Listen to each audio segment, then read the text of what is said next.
Narration, narration English word narrate से बना है।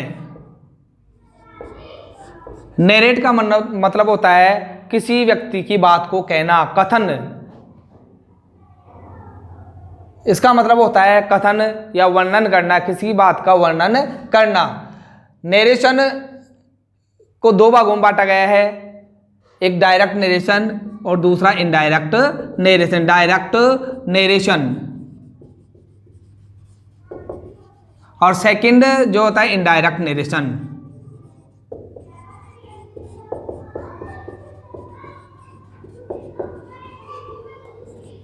जैसे हम बात करते हैं डायरेक्ट नरेशन की, तो जैसे Ram said to Shyam, Mohan is going to Agra, Mohan is going to Agra. यहां दो चीजें मुख्यतः ध्यान में आ रही हैं।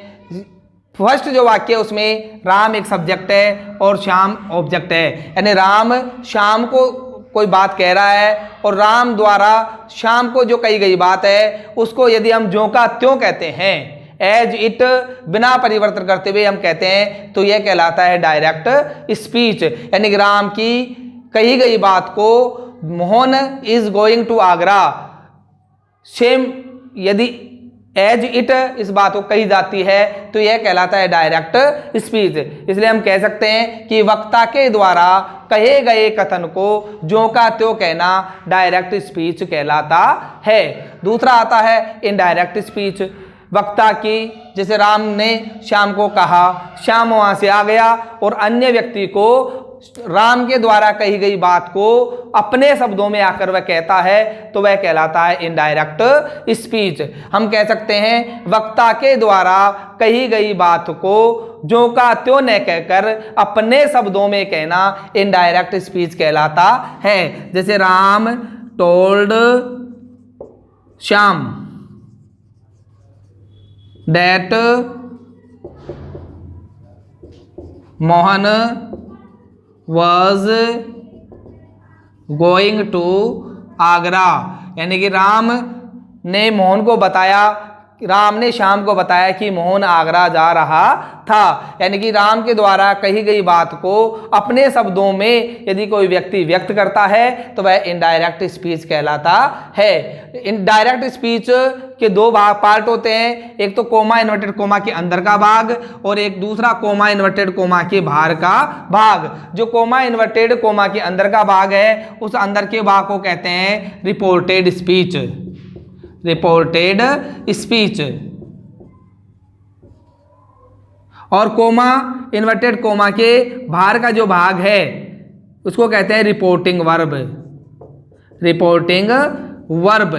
हमें अब जो चीज़ सीखनी है वह यह है कि हमें डायरेक्ट से इनडायरेक्ट में कैसे बदले, डायरेक्ट से इनडायरेक्ट में बदलने के नियम। इन नियमों को बदलने से पहले हमें सबसे पहले आवश्यकता है सेंटेंस की, कि सेंटेंस के आधार पर ही हम वाक्यों में परिवर्तन करते हैं, डायरेक्ट से इनडायरेक्ट में परिवर्तन करते हैं। अर्थ की दृष्टि से सेंटेंस 5 प्रकार के होते हैं। There are 5 kinds of sentence, there are 5 kinds of sentence. अर्थ की दृष्टि से वाक्य 5 प्रकार के होते हैं। पहला होता है assertive sentence, ASSERTIVE, assertive sentence.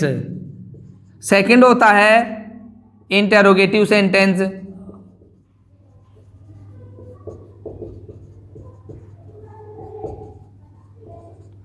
Third होता है इंपेरेटिव सेंटेंस।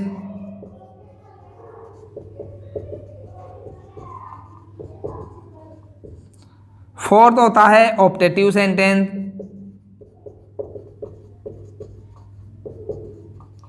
और फिफ्थ है एक्सक्लेमेटरी सेंटेंस।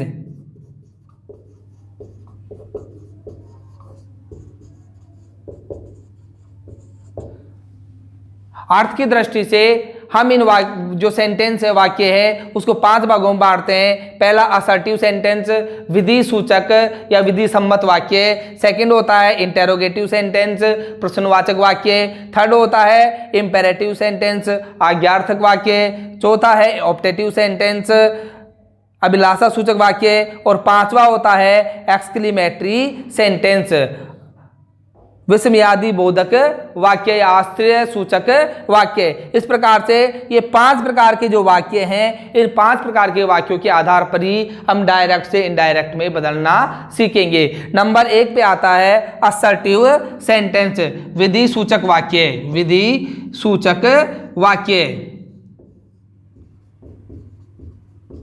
यदि रिपोर्टेड स्पीच में असर्टिव सेंटेंस हो तो हमें किस प्रकार से डायरेक्ट से इनडायरेक्ट में बदलते हैं। तो नंबर 1 पे आ जाता है आपका असर्टिव सेंटेंस में डायरेक्ट से इनडायरेक्ट में बदलना। एक बार सभी इनको अपनी नोटबुक में नोट कर लें।